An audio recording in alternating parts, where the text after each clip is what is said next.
playCousins, a top 10 fantasy QB with Vikings, 155 Field. Yates, Mike. Clay and Dan Graziano break down Kirk Cousins' value as a QB1 now that he's moved to Minnesota. 155 June 9, 2018. Rome wasn't built in a day. Championship rosters aren't built overnight.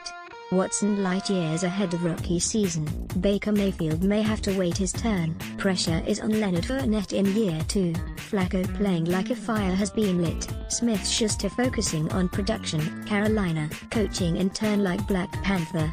Dallas Tays working out of Witten's shadow. Quarterback Kirk Cousins' relationship with his Minnesota Vikings playmakers and how quickly they get on the same page while learning a new offense is being looked at under a microscope this off-season. 3 months from the start of the 2018 season, people want to know how up to speed Cousins is with the talent around him and vice versa. Maybe someday he, too, will trust a teammate enough for a Minneapolis Miracle-type moment, much like the trust former quarterback Case Keenum spoke about having with Stephon Diggs. We often hear stories about QBs buying dinner and gifts for the offensive linemen who keep them protected and upright in games. The relationships between a quarterback and those he'll be throwing to or handing the ball off to is equally important. These connections don't just happen. It takes months, sometimes even longer, for both sides to get to a level where things feel seamless. Cousins took it upon himself to jumpstart that process in early April. He invited Diggs and Adam Thielen down to Atlanta for an informal throwing session before he was able to work with them in an official capacity. It was a chance for the Vikings' top wideouts to learn what Cousins likes to do on the field, how he wants certain routes run and, most important, who their quarterback is underneath the helmet. New teammates Kirk Cousins and Stephon Diggs had some fun at a Twins game earlier this month, said Diggs of Cousins. As far as being our general and the guy that's going to lead us, I put 100% faith in him and I trust him. Hannah Foslian/Kitty images. He's definitely a blessing to be around as far as the energy that he brings, Diggs said. As far as being our general and the guy that's going to lead us, I put 100% faith in him and I trust him. Cousins didn't wait long to break out the energy. He was fist-pumping and yelling during organized team activities as things started to click with his receivers. The big thing for him is when you emphasized something and you finally get it done and you finally get on the same page with the quarterback receiver. It's kind of exciting, Thielen said. But even with OTAs wrapping up and mandatory minicamp next week, it's difficult to quantify those connections. It's hard to figure that out if it's paying off or not, Thielen said. I know that it doesn't hurt. I think something like that is just a jump start to a long journey of getting on the same page. I think people underestimate how much time, how much effort and how much repetition it takes to get on the same page with a quarterback.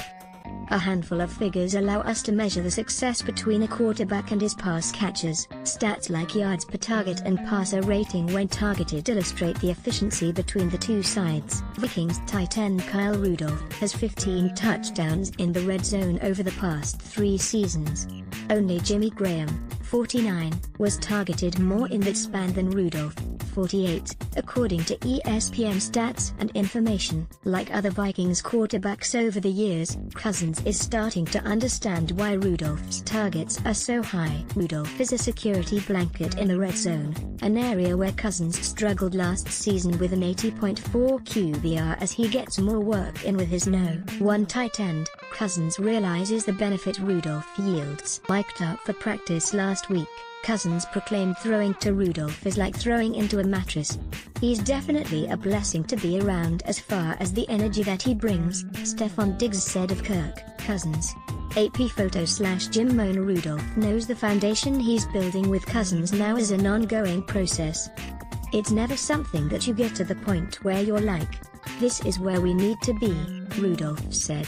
If you ever do get to that point where you think you are where you need to be, then you are going to start going backwards. For us, we are going to continue to work with every opportunity we have in the off-season.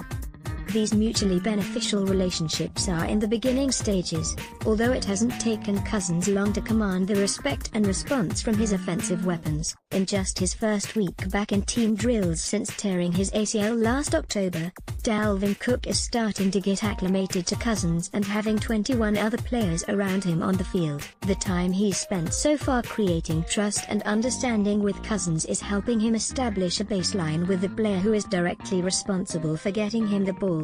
It's a relationship Cook is excited to fortify, and one he believes will pay off. "If I want to ask a question, I go straight to Kirk," Cook said. "He's the captain of the ship, so I go straight to him. He answers me with all ears open and we're just building from here. It's just a start. Otis was a start for this offense and we just got to keep building because the